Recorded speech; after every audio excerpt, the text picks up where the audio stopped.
Yashodanandana Braja Janaranjana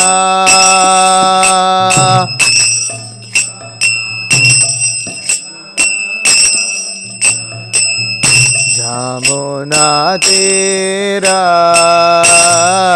Vanachari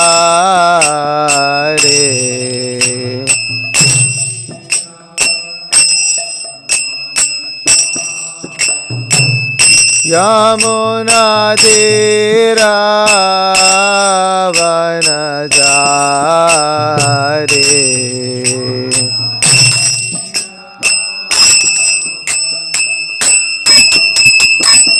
Jaya Radha Madhava Kunja Bihari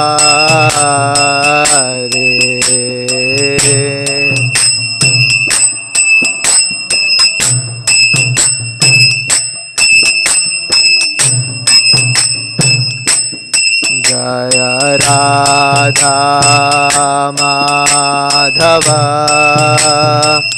Kunja Bihari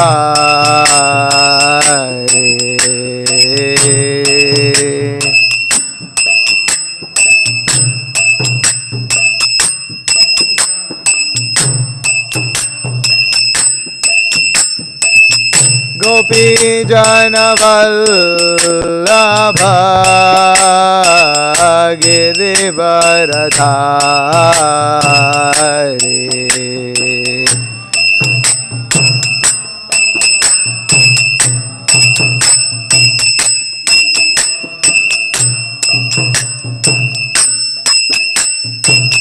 Gopi Jana Vallabha Girivaradhari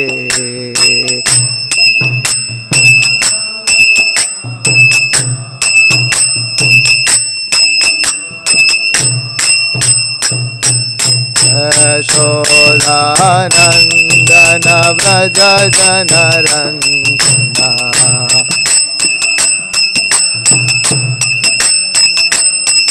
Yashodanandana Vraja Janaranjana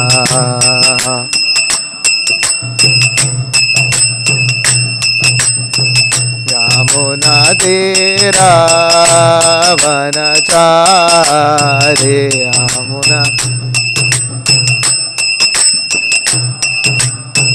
Yamuna Tira Vanachari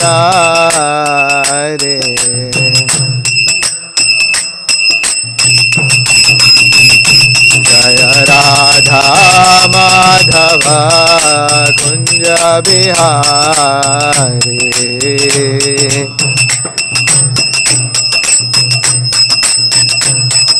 Jaya Radha Madhava Kunja Bihari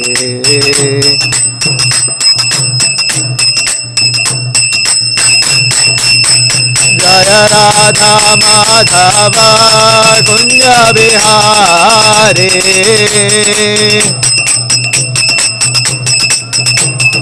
Jaya Radha Madhava Kunja Bihari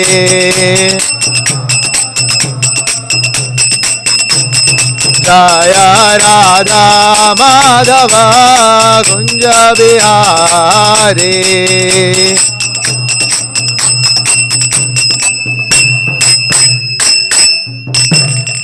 जय ओम विष्णुपाद परमहंस परिव्राजकाचार्य अष्टोत्तर शत श्री श्रीमद अभय चरणार विंद भक्ति वेदांत स्वामी श्रील प्रभुपाद की जय। जय ओम विष्णुपाद परमहंस परिव्राजकाचार्य अष्टोत्तर शत श्री श्रीमद श्रील भक्ति सिद्धांत सरस्वती ठाकुर गोस्वामी प्रभुपाद की जय। अनंत कोटि वैष्णव वृंद की जय। श्रीमद् भागवतम की जय। All glories to the assembled devotees. Hare Krishna. All glories to the assembled devotees. Hare Krishna. All glories to the assembled devotees. Hare Krishna. All glories to Sri Guru and Sri Gauranga. All glories to Srila Prabhupada. Namo Om Vishnupadaya. Krishna Preshtaya Bhutale. Srimate Bhakti Vikas Swaminiti Namine Nama Om Vishnu Padaya Krishna Prishtaya Bhutale Srimate Bhakti Vedanta Swaminiti Namine Namaste Saraswate Deve Gauravani Pracharine Nirvishesha Shunyavadi Paschatya Deshatarine. It's the next one. Om Namo Bhagavate Vasudevaya. Om Namo Bhagavate Vasudevaya. Om Namo Bhagavate Vasudevaya.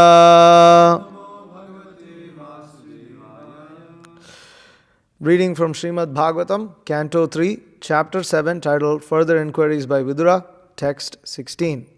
Sadhu etad vyahritam vidwan na atma maya ayanam harehe abhati apartham nirmulam vishwamulam na yat bahihi sadhvetad vyahritam vidwan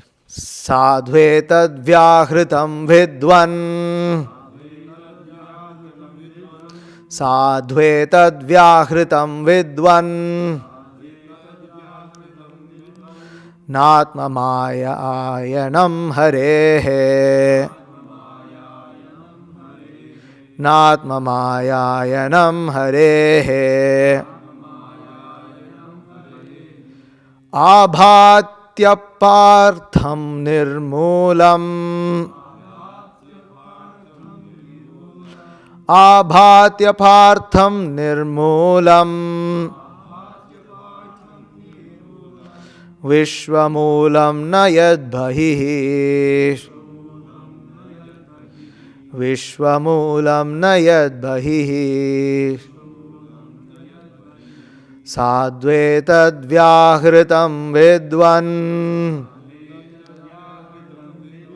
natma mayayanam harehe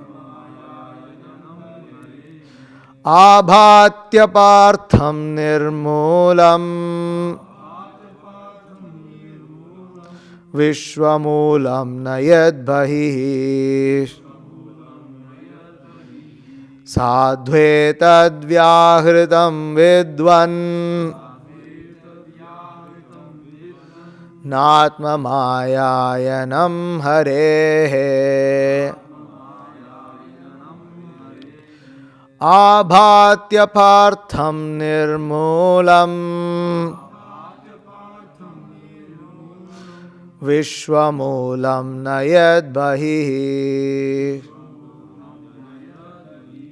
Please repeat.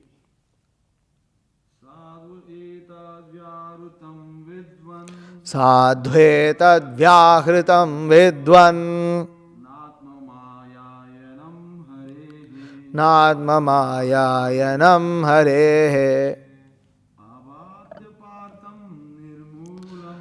abhatyapartham nirmulam vishwamulam nayad bhahihi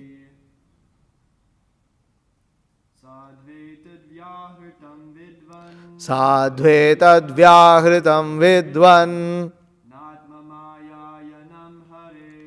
natma mayayanam harehe abhatyapartham nirmulam vishwamulam nayad bhahihi sadhvetad vyahritam vidvan natma mayayanam harehe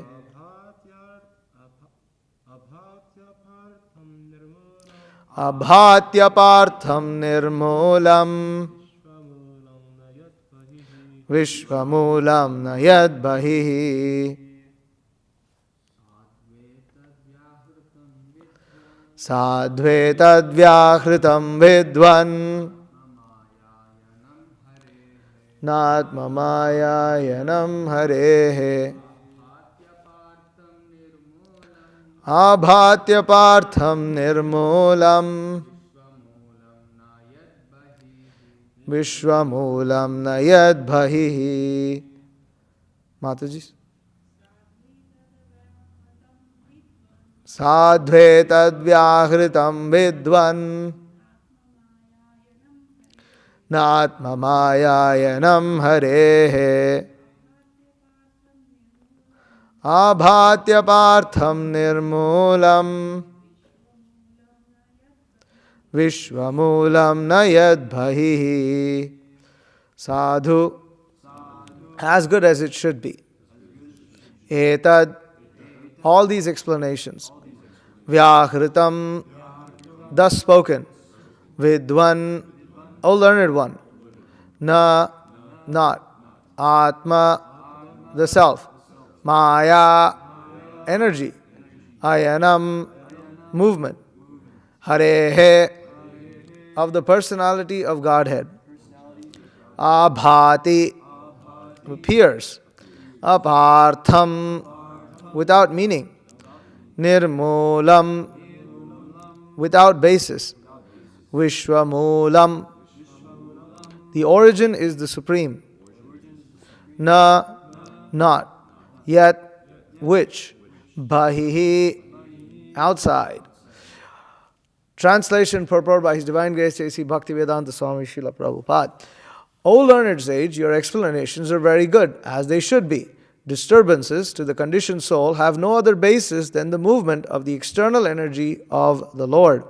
Purport: the living entity's unlawful desire to become one with the Lord in every respect is the root cause of the entire material manifestation, for otherwise the Lord has no need to create such a manifestation, even for His pastimes.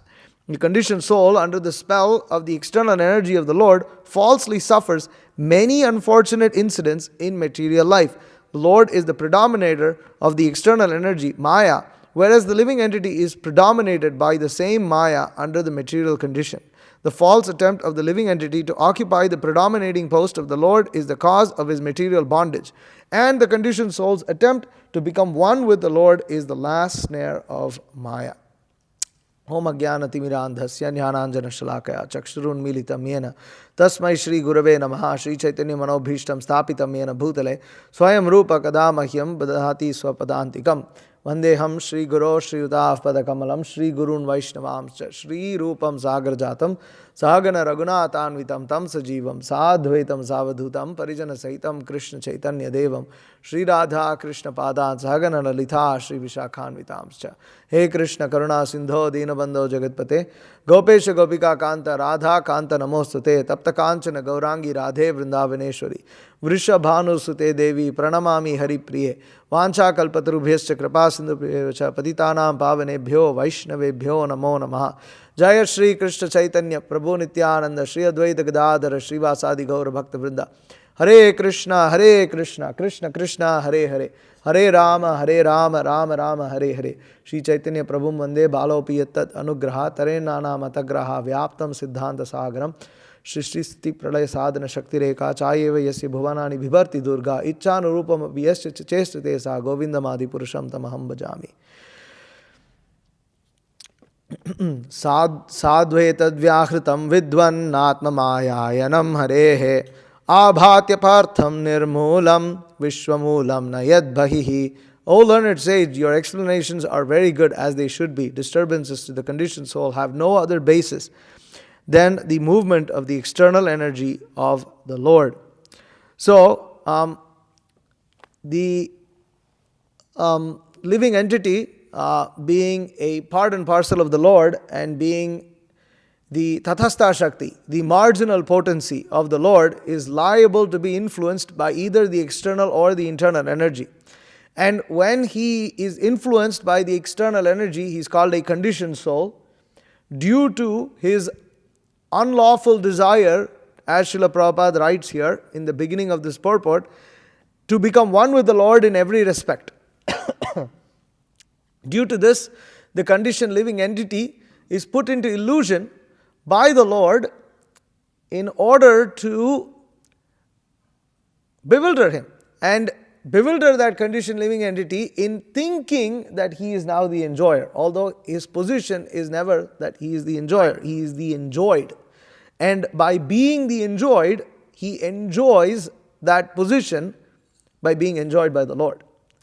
So, the living entity, when he has this unlawful desire, the Supreme Lord manifests his external energy, where the conditioned living entity identifies with that external energy, thinking that external energy to be the place of his activities, his existence.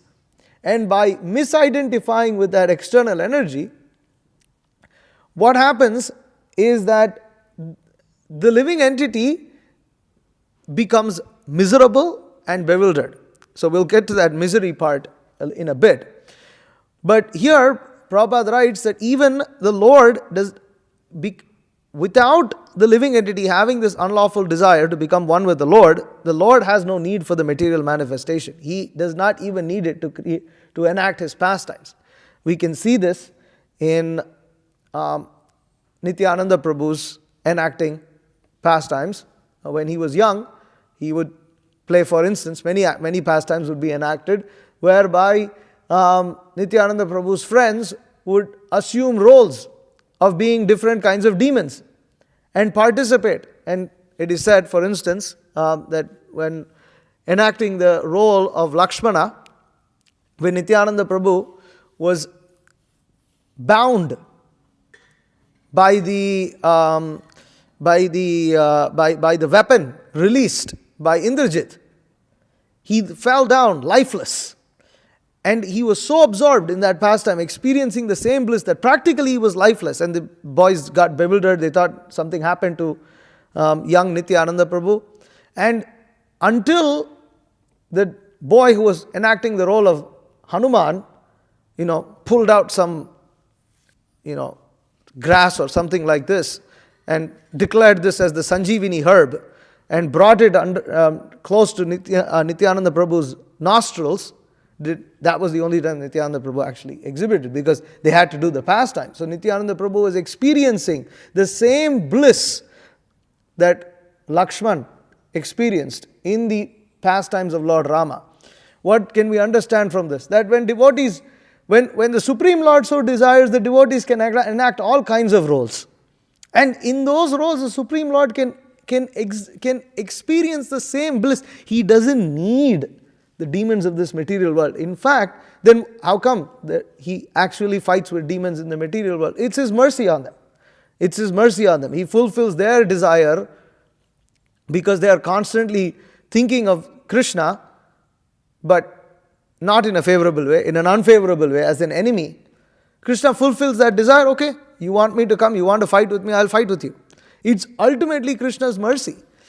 But for his pastimes itself, his devotees are sufficient. His devotees can enact any role and play any role. He does not need the material world to find demons. Krishna doesn't need the material world. Now, he may, like I just said, that he may utilize a demon's demoniac mentality, who has become so demoniac that the Supreme Lord has descended to show mercy upon him and fight with him and kill him. But Krishna doesn't need that.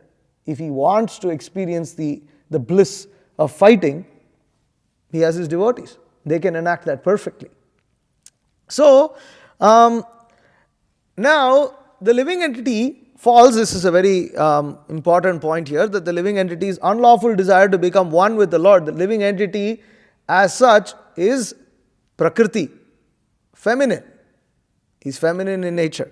That living entity, what does it mean that he's feminine? Because there is only Ekala Ishvara Krishna, Arasabha Bhritya. That there is only one Purusha, and that is Krishna. He is the only Lord, because real Purusha means one who is the master, and there is only one master, and that's Krishna. Arasabha Bhritya, everybody else is a servant, which means everybody is a manifestation. The living entities are manifestations of Krishna's energy. And energy means feminine, because you are dependent. So this is Vedic understanding of masculinity and femininity. That Vedic understanding, what does it mean? To be masculine, to be a male, to be Purusha, means that you are the protector. And feminine means that is the dependent, the assistant, the one who gives pleasure to the Purusha. But that pleasure should be according to the desires of the Purusha, not against the desires. So, that you can summarize by saying that, Shyamasundar Prabhu says it very nicely, that the cause of our fall down in the material world is feminism. We fell down in the material world because we became feminists. We became feminists in the perfect sense. So, when you become a feminist, what happens? You think that female should be in charge, female should be in control, female should be on top, in the positions of power everywhere. So, you come to the material world and you have the ultimate female on top, and she is called Durga. Shrishti Sthiti Pralaya Sadhana Shakti Rekha. Chayeva Yasya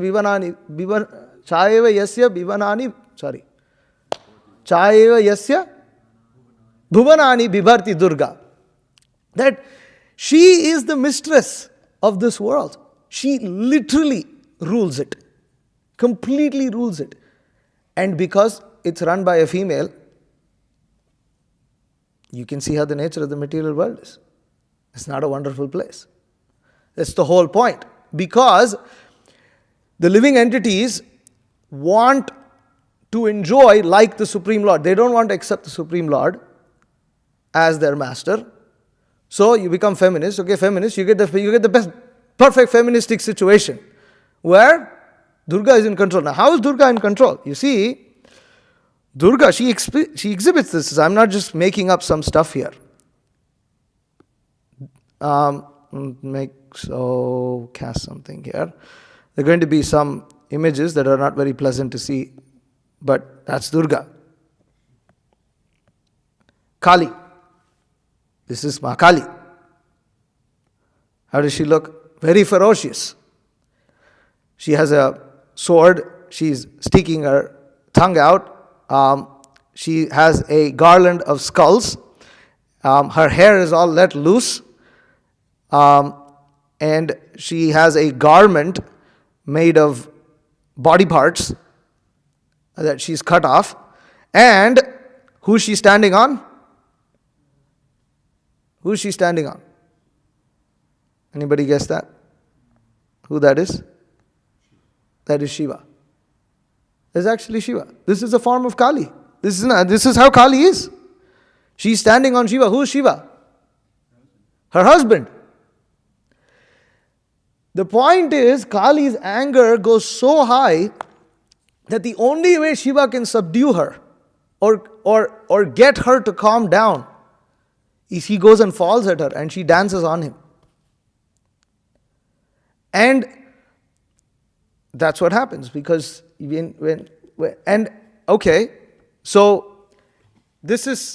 why I'm saying it's the ultimate depiction of a feminist. Is she's got her own so-called husband. Her husband is Shiva. But what kind of husband? What is this? Which wife will dance like this? But Kali is doing this and she's worshipped. Why? Because this is the ferocious, uncontrolled nature of madness. Of madness that you see here. That she's killing demons, but then she's so ferocious that she's not calming herself down. And it becomes destructive. And that destruction is evident by seeing the mindless nature of what she is doing. Now, we have to understand that Durga, Shiva, they are all servants of the Supreme Lord. And so, they exhibit these things in order to depict the conditioned soul's unlawful nature. And what results in this? So there is another form. This is one of the Mahavidyas. She is worshipped Kali. There is another form of Kali called Chinnamasta. Chinnamasta. And this is very ferocious form. So what is this form here? It's Kali also. Durga, wearing a garland of skulls. She's cut her head off, and she is feeding. So there's spurts of blood that come out of her neck, and she's feeding her two assistants, Dakini and Shankini. And she's also feeding herself. Who is she standing on top of? A copulating couple.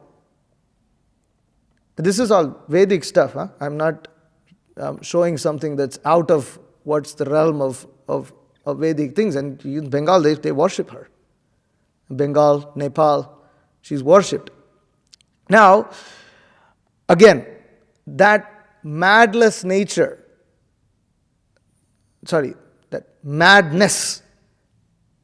of Durga is destructive to the extent that it's self-destructive.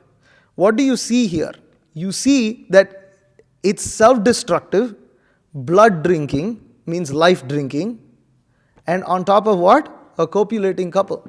This sex, and there's a very, very important point to note here. This copulating couple, the woman is on top of the man, which is, according to the scriptures, the wrong position.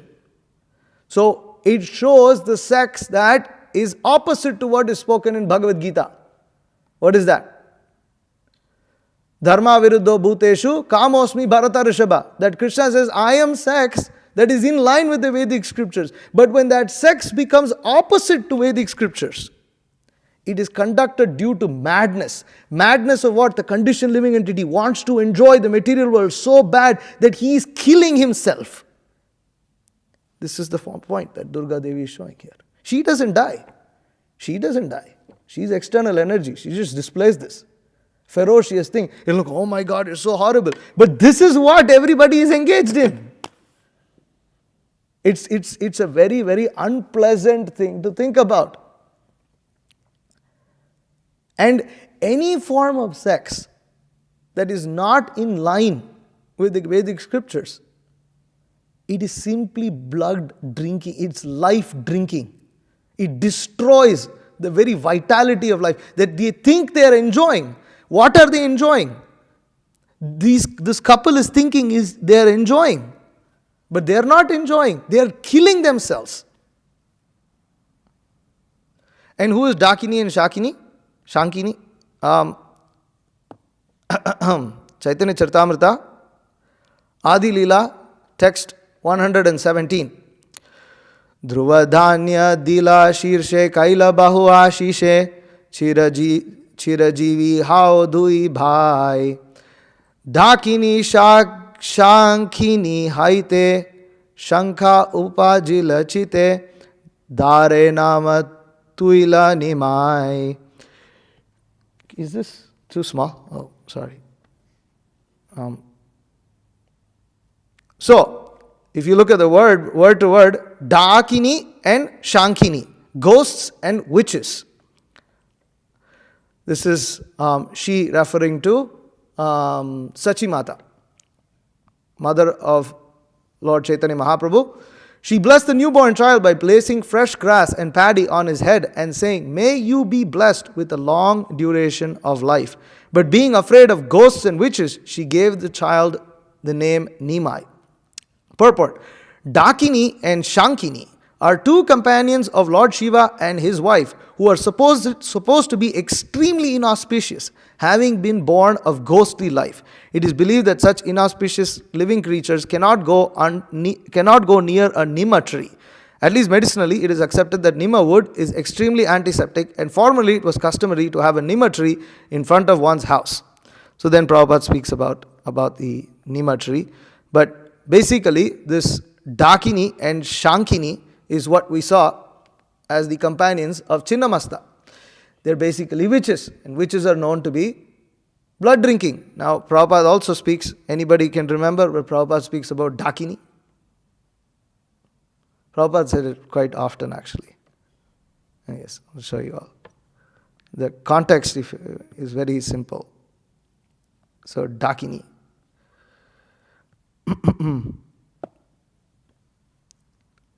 Oh, not this one. Yeah, that's...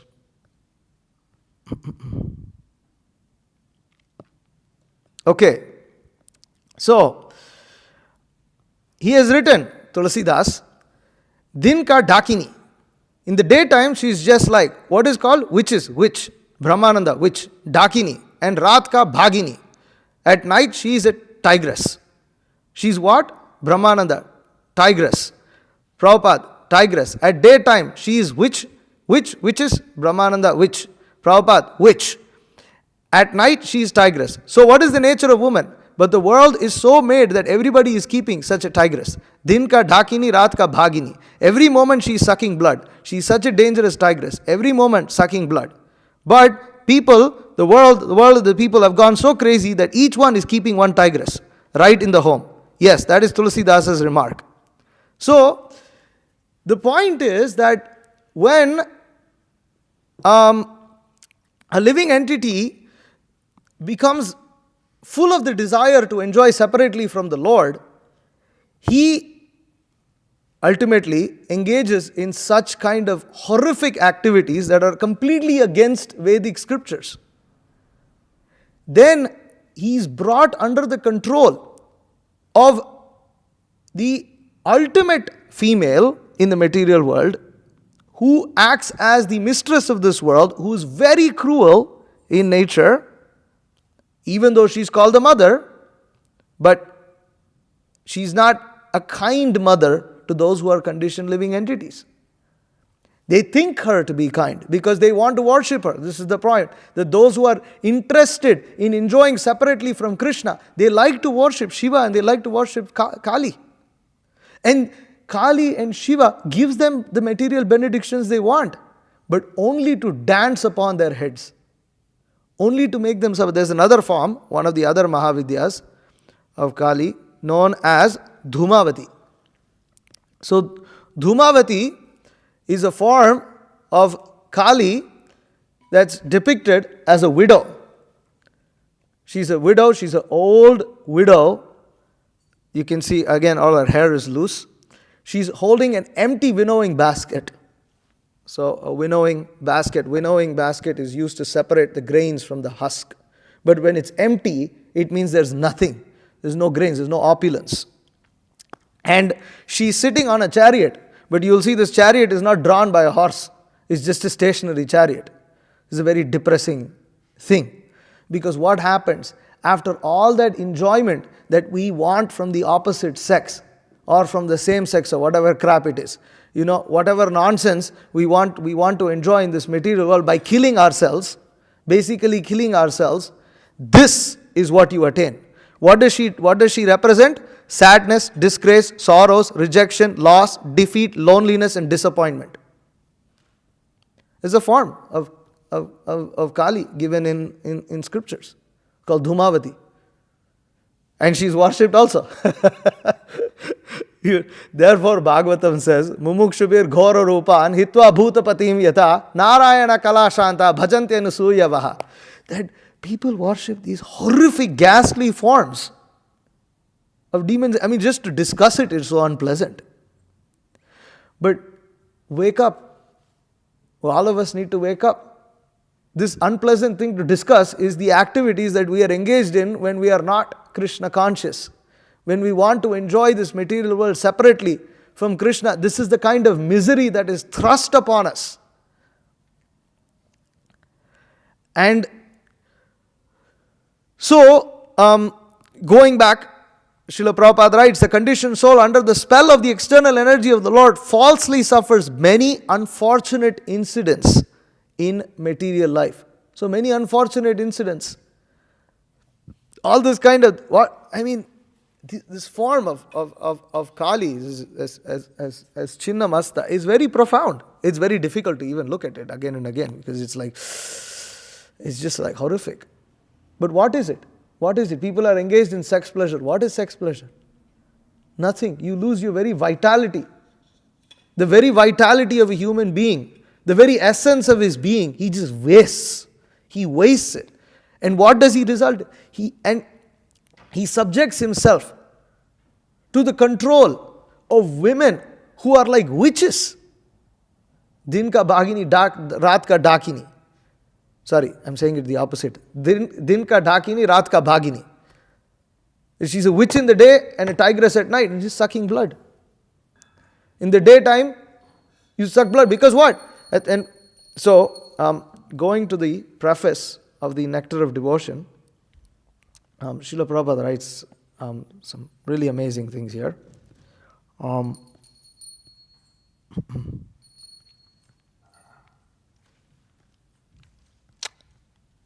Bhakti means devotional service. Every service has some attractive feature which drives the servitor progressively on and on.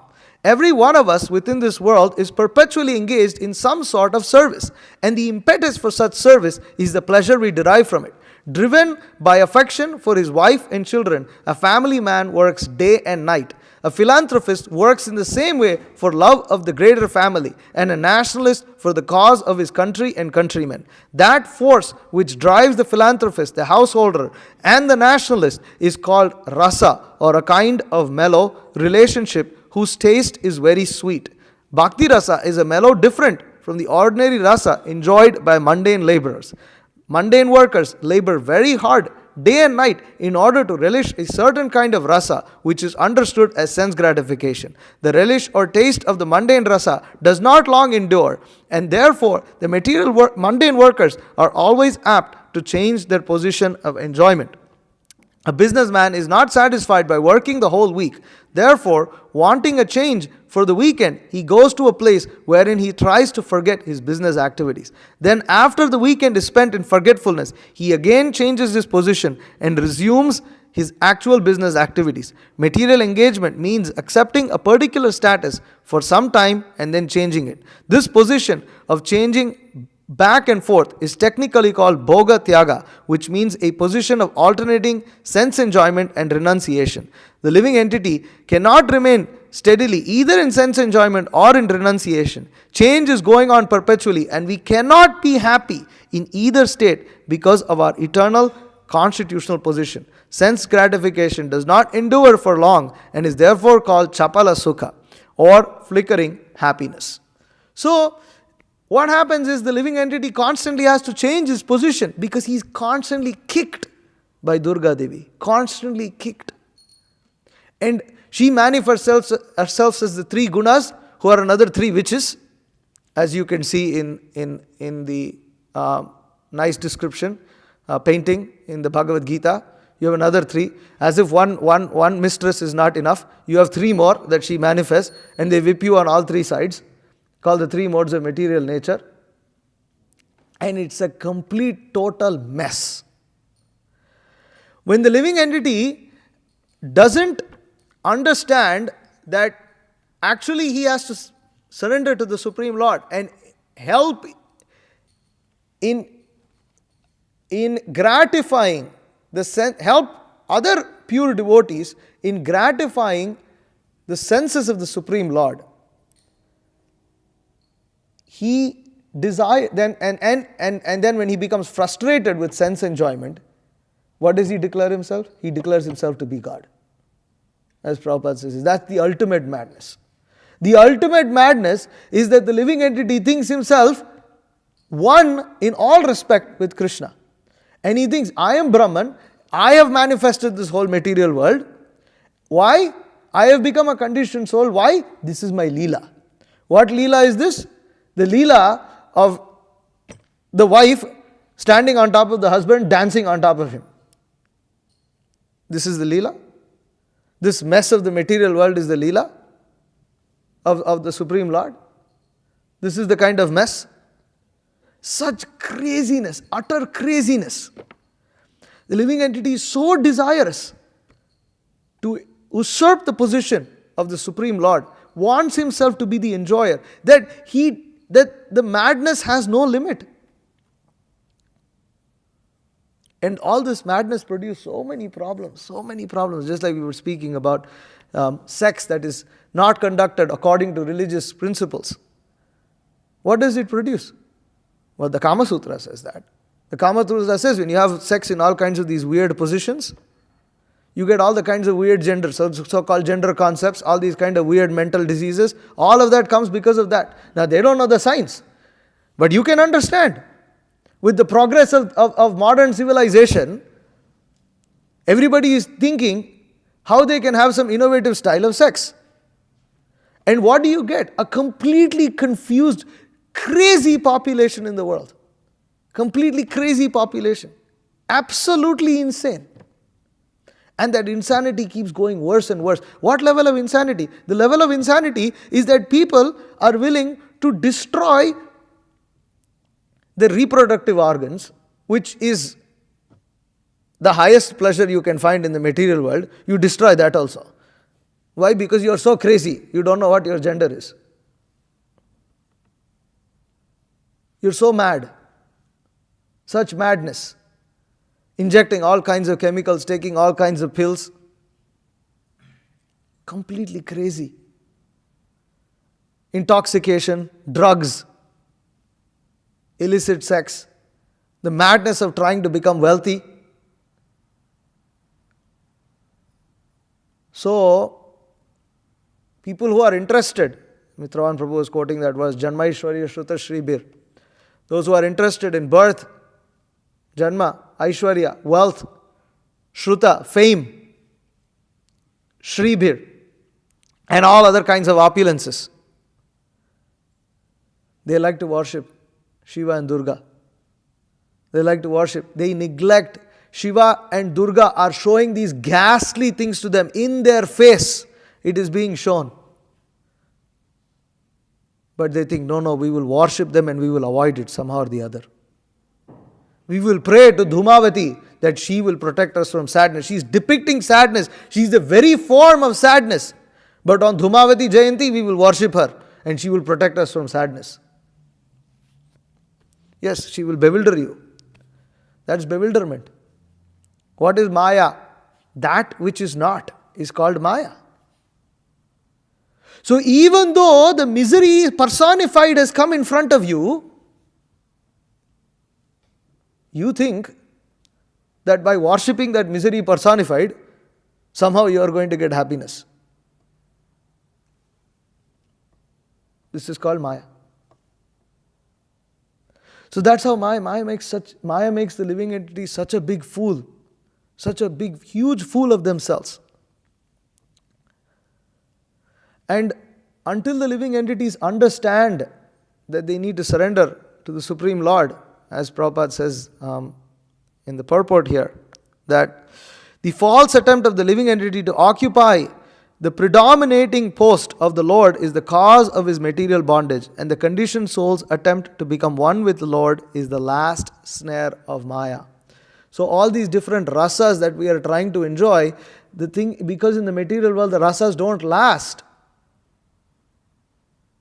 You are left with the chewed out, spat out part of the rasa, which is what you see as Durga Devi is showing in her very ugly form of Dhumavati.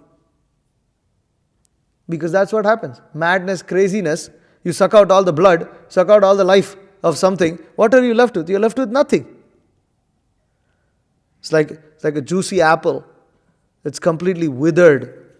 Gone. It's got nothing in it. It's withered. And that's what happens to the living entity, right? That's what happens to our bodies. After enjoyment, the skin withers. The flesh becomes loose. Muscles all become loose. All the senses become weak. Your eyesight, you lose sense of smell, vision. All the hair falls off. What's there? Nothing's left. But still the living entity won't give up. Life after life after life, he gets an old body. Still, he'll accept a new material body. Still he will accept a new material body. And still he will try to keep that youthfulness. And in the madness of youth, he thinks his enjoyment is unlimited. All I need to do is just keep changing the flavor of enjoyment and I'll be happy. As Prabhupada said there. The man who's working, he thinks, I work. Then when he gets tired, I'll go have a vacation. Then the vacations become boring, I come back and work again. And he thinks he can keep going on like this for eternity. He never understands. So, as aspiring devotees, until we recognize that we are actually the predominated, not the predominator. And what does it mean when we are predominated? That there is a rasa, there is nothing wrong. We are pleasure-seeking entities. But as Prabhupada continues in that purport, he says, Bhakti rasa, however, the mellow relished in transcendental loving service of the Lord does not finish with the end of life. It continues perpetually and is therefore called Amrita, that which does not die but exists eternally. This is confirmed in all the Vedic literatures. Bhagavad Gita says, a little advancement in Bhakti Rasa can save the devotee from the greatest danger, that of missing the opportunity for human life. The rasas derived from our feelings in social life, in family life, or in greater family life of altruism, philanthropy, nationalism, socialism, communism, etc. do not guarantee that one's next life will be as a human being. We prepare our next life by our actual activities in the present life. So then Prabhupada continues, he says that the eternal engagement in Bhakti Rasa can be understood by a serious student upon studying the nectar of devotion. Adoption of Bhakti Rasa or Krishna consciousness will immediately bring one to an auspicious life free from anxieties and will bless one with transcendental existence, thus minimizing the value of liberation. Bhakti Rasa itself is sufficient to produce a feeling of liberation because it attracts the attention of the Supreme Lord Krishna. And then Prabhupada says, when purified senses are employed in the service of the Lord, one becomes situated in Bhakti Rasa life, and any action performed for the satisfaction of Krishna in this transcendental Bhakti Rasa stage of life can be relished perpetually. So that is the relishment we all seek for. That is the nectar that we all are deserving. Not this horrible nectar. Not this horrible nectar that Kali stands for, that Durga Devi stands for. We cannot get enjoyment in this. She's showing us. And so many conditioned living entities are born and dying and exhibiting the same things that Kali is showing, and still we don't hear. But she is there showing that to us. And she is Vaishnavi. When the same Durga Devi, sister of the Supreme Lord, appeared as Yashoda's daughter and was transported by Nanda Maharaj to Kamsa's prison, that small baby girl was very pleasing to Vasudeva and Devaki. They were so pleasing that Devaki didn't want the child to be killed. She tried to protect that baby girl from Kamsa.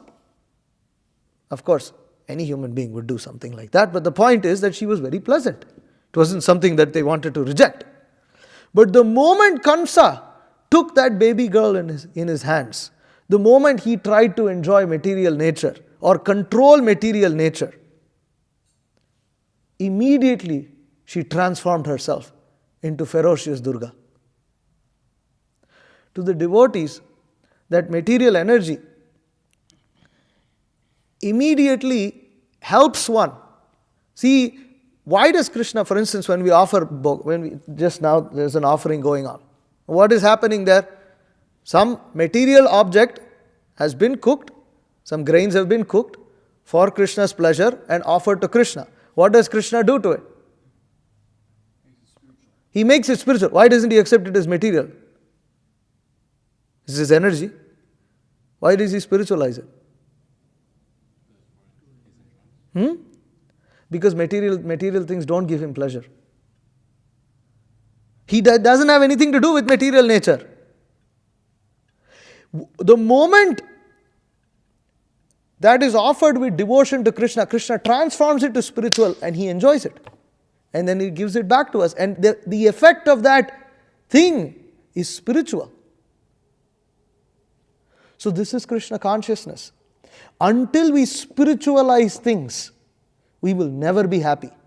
Why? Because we are part and parcel of the Supreme Lord. We also cannot be happy in the material realm. If Krishna cannot enjoy matter, not that he cannot, but he does not enjoy matter, we also cannot enjoy matter. Because we are servants of Krishna, we are part and parcel. We are minuscule. We have the same characteristics that Krishna has in a small quantity. We cannot enjoy matter. Krishna does not enjoy it. How can you enjoy? Krishna wants, he can enjoy. It's his energy. But he doesn't find pleasure. So, material nature beats us and punishes us until we get this into our heads, that we cannot enjoy separately from Krishna. Then that very same material energy doesn't become fearful to the devotees, because devotees immediately spiritualize it. And material energy acts spiritual to the devotees. And devotees don't care about the external movements of material energy. That yes, there may be change, this, that, but for the devotees there is no difference.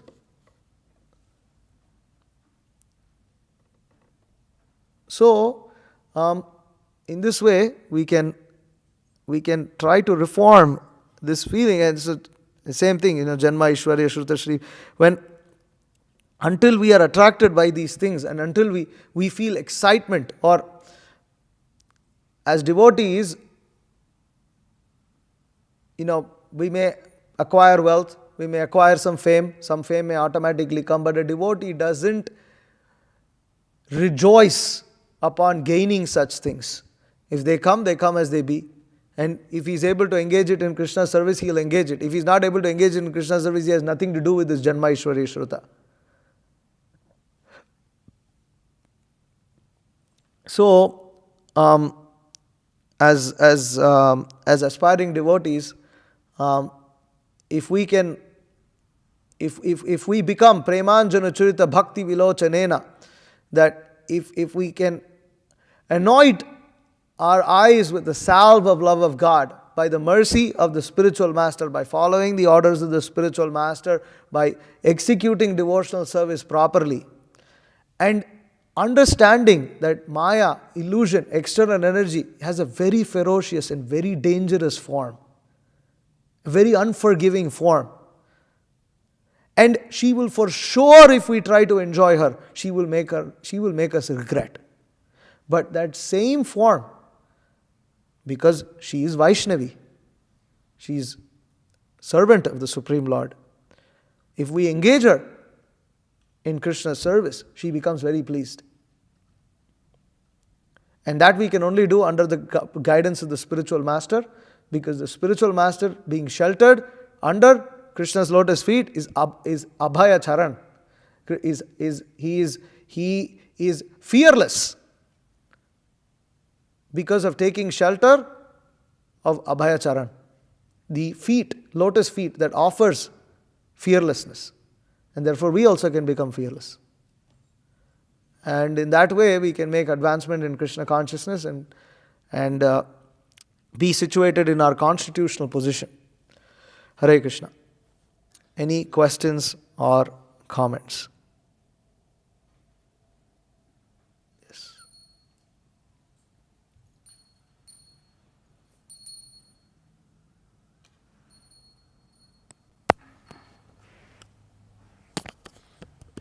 So we hear about how, material nature, when it's in relation with Krishna, it becomes spiritual. So, I feel like I've heard, like Lakshmi Devi is non-different from Durga Devi in some sense. Is that true? She's different. Is a completely different person. Durga ultimately is manifestation of Lakshmi, shadow of Lakshmi.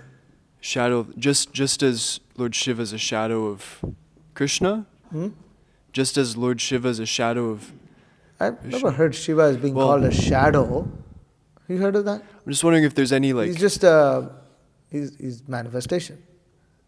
I don't know about shadow. Well, you know what I'm saying? Like, shadow is generally used for Maya.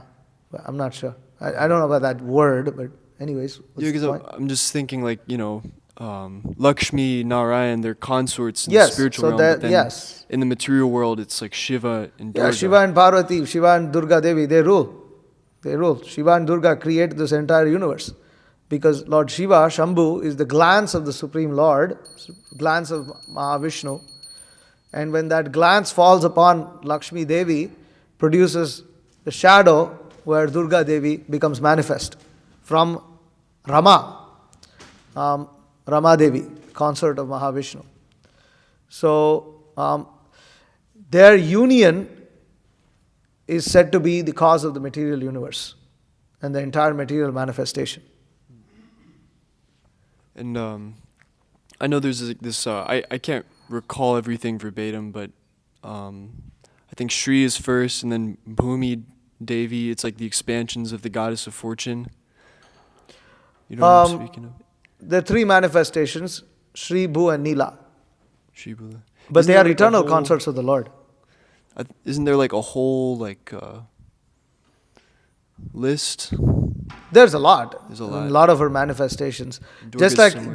just as many forms of the Lord are there, there are as many forms of his consorts because they all also expand accordingly.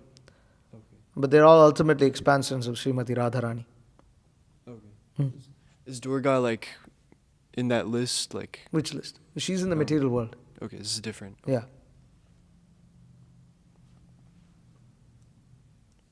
Anybody has anything else?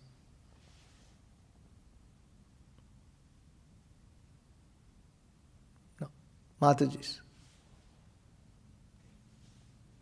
Okay. Srimad Bhagavatam ki jai, Jai. Srila Prabhupada ki jai, Vancha kalpatrubhyascha, Kripa sindhubhyevacha, Patitanam pavanebhyo, Vaishnavebhyo namo namaha.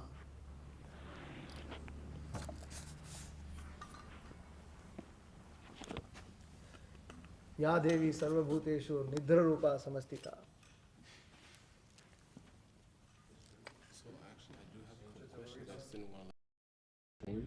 So, anyway, I learned like a lot of new stuff from that. You would have never thought that. You can understand why,